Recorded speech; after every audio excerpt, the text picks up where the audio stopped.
नमस्कार प्यारे साथियों, आपके अपने यूट्यूब चैनल स्टडी माइंड 09 पे एक बार फिर से स्वागत है।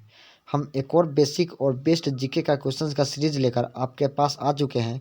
ये भी वीडियो आपको बहुत ही लाभदायक है, बहुत ही आपके लिए यूज़फुल है आपके एग्ज़ाम्स के लिए, और आगे जब भी कुछ पढ़ना चाहें तो आपके इस वीडियो से बहुत ही फ़ायदा मिलेगा, क्योंकि ये वीडियो बहुत ही इंपॉर्टेंट क्वेश्चन इसमें हैं। तो आप अगर नए हैं हमारे चैनल पर तो हमारे चैनल को स्टडी माइंड 09 को सब्सक्राइब कर लीजिए, और हमारे वीडियो अच्छा लगेगा तो वीडियो को लाइक कर दीजिएगा, और उसके बाद बेल आइकन को भी दबा लीजिए, क्योंकि जब भी हम क्वेश्चंस डालेंगे, जब भी वीडियो डालेंगे तो वो वीडियो सबसे पहले आपके पास पहुंच जाएगी। इसलिए आप बेल आइकन को दबा लीजिए। चलिए अब बिना देर के हुए वीडियो की तरफ बढ़ते हैं, क्वेश्चंस की तरफ बढ़ते हैं, और हमारे क्वेश्चंस को आराम से पढ़ते हैं और करते हैं। चलिए अब फर्स्ट क्वेश्चन की तरफ बढ़ते हैं। क्या कर रहा है first question? Who is the first citizen of India? It means, इसका मतलब है कि भारत का प्रथम नागरिक कौन होता है, किसे हम लोग भारत का सबसे पहला नागरिक कहते हैं। ऑप्शन नंबर ए दिया है प्राइम मिनिस्टर, बी दिया है प्रेसिडेंट, सी है चीफ मिनिस्टर मतलब मुख्यमंत्री, और डी गवर्नर मतलब राज्यपाल। तो इसका जो करेक्ट आंसर होगा वो होगा ऑप्शन नंबर बी प्रेसिडेंट मतलब राष्ट्रपति। राष्ट्रपति जो होते हैं हमारे देश के सबसे सर्वप्रथम नागरिक होते हैं। चलिए नंबर क्वेश्चन नंबर 2 की तरफ बढ़ते हैं। क्वेश्चन नंबर 2 क्या कर रहा है? Who was the first female chief justice of India? कहने का मतलब है कि भारत की जो प्रथम महिला मुख्य न्यायाधीश थी, मतलब भारत के प्रथम जो सुप्रीम कोर्ट है उसमें का प्रथम मुख्य न्यायाधीश जो महिला में थी वो कौन थी? ऑप्शन नंबर ए दिया सरोजनी नायडू, बी दिया है किरण बेदी, सी है फातिमा बीबी, डी इनमें से कोई नहीं। तो इसका जो करेक्ट आंसर होगा वो होगा ऑप्शन नंबर सी फातिमा बीबी। फातिमा बीबी जो थे वही हमारे देश के हमारे सुप्रीम कोर्ट के सर्वप्रथम महिला मुख्य न्यायाधीश थी। चलिए आगे बढ़ते क्वेश्चन नंबर 3 की तरफ। क्वेश्चन नंबर 3 क्या कर रहा है? In which state of India sunrise first? Sunrise का मतलब है सूरज उगना, सूरज का उगना, मतलब भारत के किस राज्य में सूरज सबसे पहले उगता है? ऑप्शन नंबर ए दिया है आंध्र प्रदेश, बी अरुणाचल प्रदेश, सी गुजरात, और डी राजस्थान। देखिए यहाँ पे सूरज के उगने का बात किया जा रहा है, सनराइज का बात किया जा रहा है, तो सूरज उगता है ईस्ट साइड से मतलब पूरब दिशा से। तो जो भारत का सबसे पूरब दिशा में राज्य होगा उसी राज्य में सर्वप्रथम सबसे पहले हमारे सूरज जो है उस राज्य में ही सबसे पहले उगेगी। तो इसमें जो दिया है ऑप्शन, आप जान चुके होंगे कि जो सबसे पूर्व राज्य है वो कौन है, वहीं पे सबसे पहले सूरज उगेगा। तो आपका जो इसका करेक्ट आंसर होगा वो होगा option number B Arunachal Pradesh. यही सबसे पूर्व राज्य है हमारे देश के, इसलिए यहाँ पे सबसे पहले सूरज उगेगा। चलिए आगे बढ़ते क्वेश्चन नंबर 4 की तरफ। क्वेश्चन नंबर 4 क्या करा? In which state is the world tallest Statue of Unity located? विश्व की सबसे ऊंची स्टैच्यू ऑफ यूनिटी किस राज्य में स्थित है? आपका ऑप्शन ए है असम, बी उत्तराखंड, सी महाराष्ट्र, डी गुजरात। तो इसका जो करेक्ट आंसर होगा वो होगा ऑप्शन नंबर डी गुजरात। चलिए आगे बढ़ते क्वेश्चन नंबर 5 की तरफ। क्वेश्चन नंबर 5 क्या कर रहा है? What is the biggest part of human brain? मतलब मनुष्य का जो दिमाग होता है उसमें सबसे बड़ा भाग क्या है? ऑप्शन नंबर ए है सेरिब्रम, बी है ब्रेनस्टेम, सी सेरिबेलम, और डी इनमें से कोई नहीं। तो इसका जो करेक्ट आंसर होगा वो होगा ऑप्शन नंबर ए सेरिब्रम। अगर सबसे स्मॉलेस्ट का बात करें, सबसे छोटा क्या है, तो सबसे छोटा है सेरिबेलम। क्या? सबसे सेरिबेलम। और सबसे बड़ा जो है वो सेरिब्रम है। चलिए आगे बढ़ते क्वेश्चन नंबर 6 की तरफ। क्वेश्चन नंबर 6 क्या कर रहा है? When do we celebrate army day? मतलब हम लोग आर्मी दिवस कब मनाते हैं? ऑप्शन नंबर ए दिया 14 जनवरी 14 जनवरी, बी 15 जनवरी, सी 17 जनवरी, और डी 16 जनवरी। इसका करेक्ट आंसर अगर आप जान रहे हैं तो अभी जाइए कमेंट बॉक्स में वीडियो को पॉज करके और इसका जवाब दे दीजिए, और नहीं जानते हो तो यहाँ जान लीजिए। जिसका करेक्ट आंसर होगा वो होगा ऑप्शन नंबर बी 15 जनवरी। चलिए आगे बढ़ते हैं क्वेश्चन नंबर 7 की तरफ। क्वेश्चन नंबर 7 क्या कर रहा है? क्वेश्चन नंबर 7 कह रहा है which state is also known as the spice garden of India? Spice garden का मतलब होता है मसाला का बगीचा। तो मतलब मसाले का बगीचा भारत के किस राज्य को कहा जाता है? इसका ऑप्शन ए दिया है Assam, B Gujarat, C Kerala, D Tamil Nadu. तो इसका जो करेक्ट आंसर होगा वो होगा option number C Kerala. Kerala को हम लोग मसाला का बगीचा, क्योंकि केरल में सबसे ज़्यादा मसाला उपजाया जाता है, इस वजह से केरल को मसाला का बगीचा कहा जाता है। चलिए आगे बढ़ते क्वेश्चन नंबर 8 की तरफ। क्वेश्चन नंबर 8 क्या करा? Who is known as the nightingale of India? Nightingale का मतलब होता है बुलबुल, यहाँ पे दिया भी है। तो भारत की बुलबुल के नाम से कौन जाना जाता है? किसको हम लोग भारत का बुलबुल कहते हैं, नाइटिंगल ऑफ इंडिया कहते हैं? ऑप्शन नंबर ए दिया है लता मंगेशकर, बी सरोजनी नायडू, सी सानिया मिर्जा, और डी नन ऑफ दीज इनमें से कोई नहीं। देखिए लता मंगेशकर का भी आवाज़ बहुत ही सुंदर है, जिसका गाना बहुत ही फेमस है, बहुत इनका भी गाना है, लेकिन इनको हम लोग नाइटिंगेल ऑफ इंडिया नहीं कहते। बहुत बच्चे यहाँ पे सोच रहे होंगे कि लता मंगेशकर को कहते हैं, लेकिन नहीं। यहाँ जो करेक्ट आंसर होगा वो होगा option number B, Sarojini Naidu. Sarojini Naidu को हम लोग नाइटिंगेल ऑफ इंडिया कहते हैं। चलिए आगे बढ़ते हैं क्वेश्चन नंबर 9 की तरफ।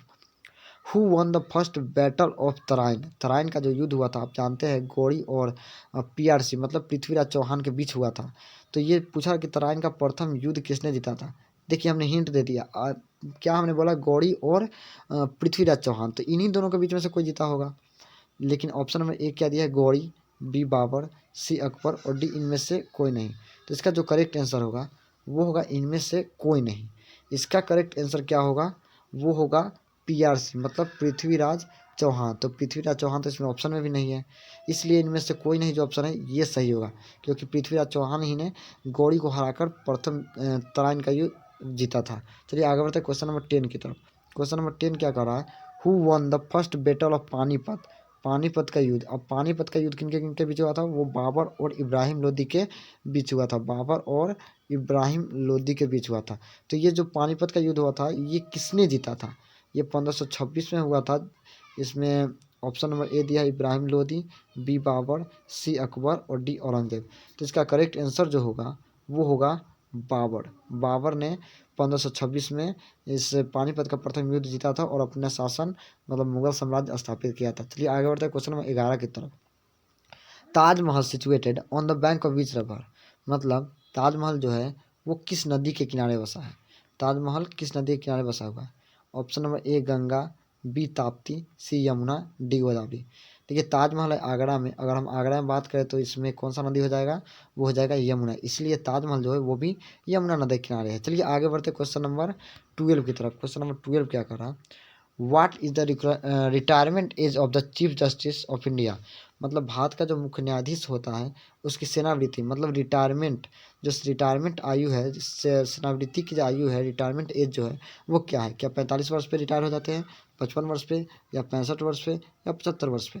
तो इसका जो करेक्ट आंसर होगा वो होगा ऑप्शन नंबर सी 65। 65 वर्ष पे हमारे भारत के जो रिटायर न्यायाधीश होते हैं, जो चीफ जस्टिस होते हैं, उनका रिटायरमेंट एज रहता है। चलिए आगे बढ़ते हैं क्वेश्चन नंबर 13 की तरफ। When is national voters day celebrated in India? मतलब भारत में राष्ट्रीय वोटर्स डे, भारत में क्या है, राष्ट्रीय वोटर्स डे, राष्ट्रीय मतदाता दिवस कब मनाया जाता है? आपका ऑप्शन ए 12 मार्च, बी 25 मार्च, सी 28 अप्रैल और डी इनमें से कोई नहीं। अगर आप जान रहे हैं, अगर आपको इस क्वेश्चन का आंसर पता है तो आप यहाँ पे वीडियो को पॉज कीजिए, कमेंट बॉक्स में जाइए और कमेंट करके बताइए। और अगर नहीं जान रहे हैं तो यहाँ पे जान लीजिए, जो इसका करेक्ट आंसर होगा वो होगा ऑप्शन नंबर बी 25 जनवरी। चलिए अब बिना देर के हुए क्वेश्चन को और आगे बढ़ते हैं, क्वेश्चन नंबर 14 की तरफ बढ़ते हैं। क्वेश्चन नंबर 14 क्या कर रहा है, where is the Tehri dam situated? देखिए टेहरी डैम मतलब टेहरी जो बांध है, एक बांध का नाम है, बहुत ही ऊंचा, सबसे ऊंचा है भारत में, भारत का सबसे ऊंचा बांध है। ये कहाँ सिचुएटेड है, किस राज्य में है, किस राज्य में टेहरी डैम है? ऑप्शन नंबर ए दिया है उत्तराखंड, बी उड़ीसा, सी हरियाणा, डी इनमें से कोई नहीं। अगर आप जान रहे हैं तो कमेंट करके बता सकते हैं, और नहीं जान रहे तो यहाँ जान लीजिए, जो इसका करेक्ट आंसर होगा वो होगा ऑप्शन नंबर बी उड़ीसा, माफ़ कीजिए ऑप्शन नंबर ए उत्तराखंड। उत्तराखंड में टेहरी डैम है, कहाँ है, उत्तराखंड में टेहरी डैम। ये उड़ीसा गलत हो जाएगा, जो इसका करेक्ट आंसर होगा वो होगा ऑप्शन नंबर ए उत्तराखंड। चलिए आगे बढ़ते हैं क्वेश्चन नंबर 15 की तरफ। क्वेश्चन नंबर 15 क्या कर रहा है, who was the first Guru of Sikh? It means कहने का मतलब है कि सिख का प्रथम गुरु कौन थे? सिख का प्रथम गुरु का आपको पता है कि सिख के 10 गुरु थे, जिसमें से ऑप्शन नंबर ए दिया है गुरु गोविंद सिंह, बी गुरु नानक, सी उदयन और डी नन ऑफ दीज मतलब इनमें से कोई नहीं। तो इसका जो करेक्ट आंसर होगा आपको कमेंट करके बताइए, अगर जान रहे तो, नहीं जान रहे तो यहाँ जान लीजिए। जिसका करेक्ट आंसर होगा वो होगा ऑप्शन नंबर बी। क्या होगा option number B, Guru Nanak. Guru Nanak ji थे, वही हमारे सबसे प्रथम मतलब सिख के सबसे प्रथम गुरु थे। देखिए सिख के सबसे प्रथम गुरु नानक जी थे, इसलिए गुरु नानक जी को सिख धर्म का संस्थापक भी कहा जाता है। चलिए अब आगे बढ़ते हैं क्वेश्चन नंबर 16 की तरफ। क्वेश्चन नंबर 16 क्या करा, silent valley national park, silent valley national park situated in which state of India? मतलब भारत के किस राज्य में साइलेंट वैली राष्ट्रीय उद्यान जो है, नेशनल पार्क जो है, वो भारत के किस राज्य में स्थित है? तो इसका ऑप्शन नंबर ए दिया गया है बिहार, बी मिजोरम, सी तेलंगाना और डी नन ऑफ दीज मतलब इनमें से कोई नहीं। तो इसका करेक्ट आंसर अगर आप जान रहे हैं तो कमेंट करके बता सकते हैं, और नहीं जान रहे तो यहाँ जानना चाहिए, क्योंकि ये इंपॉर्टेंट क्वेश्चन सब है, कॉमन क्वेश्चन सब है। इसका जो करेक्ट आंसर होगा वो होगा option number D, none of these, इनमें से कोई नहीं। तो साइलेंट वैली नेशनल पार्क है कहाँ पे? तो ये है केरल में। कहाँ है? केरल में। चलिए अब आगे बढ़ते हैं क्वेश्चन नंबर 17 की तरफ। नेक्स्ट क्वेश्चन नंबर 17 क्या कर रहा है? What is the official language of in Odisha? मतलब उड़ीसा जो राज्य है उसकी आधिकारिक भाषा क्या है? ऑप्शन नंबर ए दिया, क्या इंग्लिश है, क्या हिंदी है, या फिर उड़िया है, या इनमें से कोई नहीं है? तो आपको अगर पता है तो कमेंट करके ज़रूर बताइए। अगर नहीं पता है तो यहाँ जान लीजिए, जो इसका करेक्ट आंसर होगा वो होगा ऑप्शन नंबर सी, उड़िया। जो उड़िया है वो उड़ीसा का ऑफिशियल मतलब आधिकारिक भाषा है, उड़ीसा राज्य का। चलिए आगे बढ़ते क्वेश्चन नंबर 18 की तरफ। 18 क्या कर रहा है? Which is the largest desert in India? मतलब डिजर्ट का मतलब आप जानते हैं मरुस्थल होता है। डिजर्ट का मतलब यहाँ पे दिया हुआ है मरुस्थल। तो जो भारत का सबसे बड़ा मरुस्थल है वो क्या है? ऑप्शन नंबर ए दिया गया है थार मरुस्थल, बी है सहारा, डी गोबी, और सी गोबी, और डी रेगिस्तान। तो इसका जो करेक्ट आंसर होगा वो ऑप्शन नंबर ए होगा, थार रेगिस्तान। थार जो है वो भारत का सबसे बड़ा मरुस्थल है। अगर हम पूरा वर्ल्ड का बात करें, दुनिया का बात करें, तो इसमें जो सबसे करेक्ट, इसमें अगर सबसे बड़ा का बात करें तो इसका जो करेक्ट आंसर होगा वो होगा ऑप्शन नंबर बी, सहारा। सहारा दुनिया का सबसे बड़ा डिजर्ट है, और थार जो है वो इंडिया का सबसे बड़ा डिजर्ट है। चलिए आगे बढ़ते हैं क्वेश्चन नंबर 19 की तरफ। क्वेश्चन नंबर 19 क्या कर रहा है? Which is the highest waterfall in India? Which is the highest waterfall India मतलब भारत का सबसे ऊंचा झरना कौन सा है? आपका ऑप्शन ए दिया है जॉग फॉल्स मतलब जॉग झरना, बी कुंचिकल, सी दूध सागर, और डी इनमें से कोई नहीं। अगर इसका जान रहे करेक्ट आंसर तो आप कमेंट करके बताइए, और नहीं जान रहे तो यहाँ जान लीजिए, जो इसका करेक्ट आंसर होगा वो होगा option number B, Kunchikal. Kunchikal जो है इंडिया का सबसे ऊंचा झरना है। चलिए आगे बढ़ते क्वेश्चन नंबर 20 की तरफ, और हमारा लास्ट क्वेश्चन है which is the biggest planet in solar system? Solar system गलती से दिखा गया, माफ़ कीजिए, यहाँ पे सोलर सिस्टम होगा। जो हमारे सोलर सिस्टम में सबसे बिगेस्ट प्लेनेट है, सबसे बड़ा ग्रह जो है सौरमंडल का, हमारा सबसे बड़ा ग्रह जो है वो कौन सा है? आपका ऑप्शन ए दिया है पृथ्वी मतलब अर्थ, बी वेनस इट मीन शुक्र, सी मरकरी मतलब बुध, और डी जुपिटर मतलब बृहस्पति। तो इसका जो करेक्ट आंसर होगा वो होगा ऑप्शन नंबर क्या, डी, जुपिटर। जुपिटर जो है ये हमारे सोलर सिस्टम सौरमंडल का सबसे बड़ा ग्रह है। और अगर बात करें सी, बुध की, तो ये सबसे छोटा ग्रह होगा। क्या होगा? सबसे छोटा ग्रह। चलिए अब वीडियो अच्छा लगा होगा तो वीडियो को लाइक ज़रूर कर लीजिएगा, क्योंकि मेहनत लगता है वीडियो बनाने में। और हमारे चैनल स्टडी माइंड 09 को सब्सक्राइब जरूर ही कर लीजिएगा, क्योंकि क्वेश्चंस का भंडार मतलब क्वेश्चंस बहुत सारे देने वाले हैं हम आगे। और हमारे वीडियो को लाइक फिर से कर बोल रहा हूँ, फिर से लाइक कर लीजिए, क्योंकि वीडियो में मेहनत लगता है भाई बनाने में। और अगर वीडियो अच्छा लगा होगा तो सब्सक्राइब जरूर कर लीजिए। चलिए अब धन्यवाद।